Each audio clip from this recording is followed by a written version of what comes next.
So first of all, I'm just recovering from 3 or 4 days of British seasonal Christmas man flu. The garden is an absolute tip at the moment. We've just had storm after storm in the UK this winter so far, so you're going to have to excuse the state of the garden. This is another video of an old man ranting on about how great 26-inch MTBs are, but this one is a bit different because I'm not talking about the Kleins, you know, and your Zaskars and your Fat Chance and those unobtainable super collectible 26-inch bikes. I'm talking about the mainstream stuff that we, you know, many of us started out on, and why we need to start saving. A lot of these bikes now are coming up on 35 years old, and they need to be saved, not because of massive monetary value, but because they're just really awesome usable bikes still. They've got so much potential, and the features and the colours and the development of these 90s mountain bikes, things were developing so fast in the 90s. They're just really interesting bikes that deserve to be saved. So you got things like the paint on this Carrera, which I have shown you before, I know, but the splatter paint thing was huge in the 90s. It's such a cool bike, that. Even you know, the hard rock, there was thousands and thousands of these things everywhere, but they're super cool bikes. They're super retro, they're really usable still.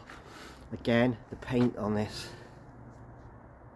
Muddy Fox, it's just super cool. You just don't get stuff like that anymore. Then we got the finish on this Saracen, cables running across the top tube, that kind of thing.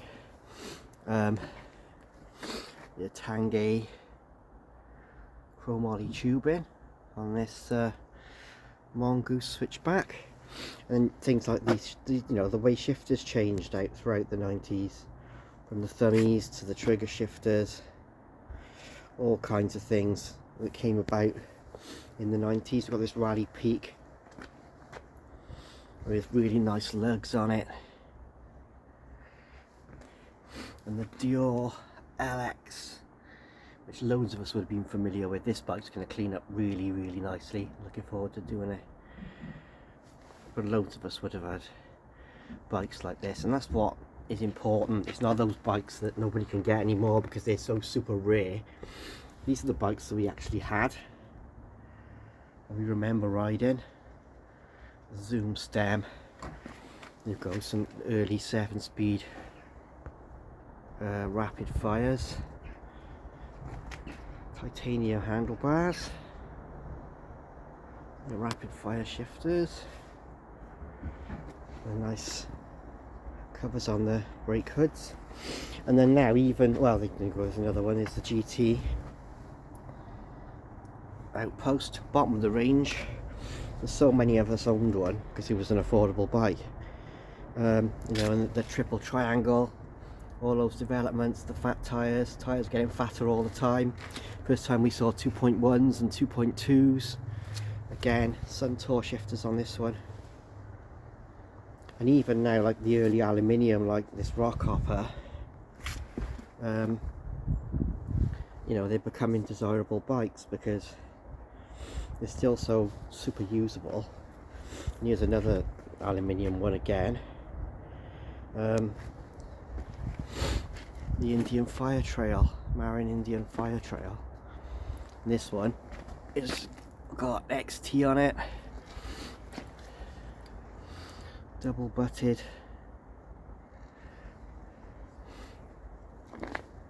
Eastern frame, and it had the XT shifters. This one's got a bit of a riser bar on it, which was probably added later. And then of course suspension, there was all that early development of suspension starting to come into the bikes as well. So the 90s was a massive development era.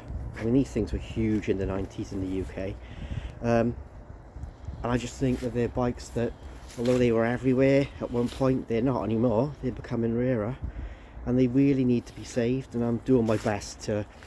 These are all going to be given some attention and given to people that can make use of them. They need to be used, they need to be reused as commuter bikes, as gravel bikes, as whatever people want to use them for.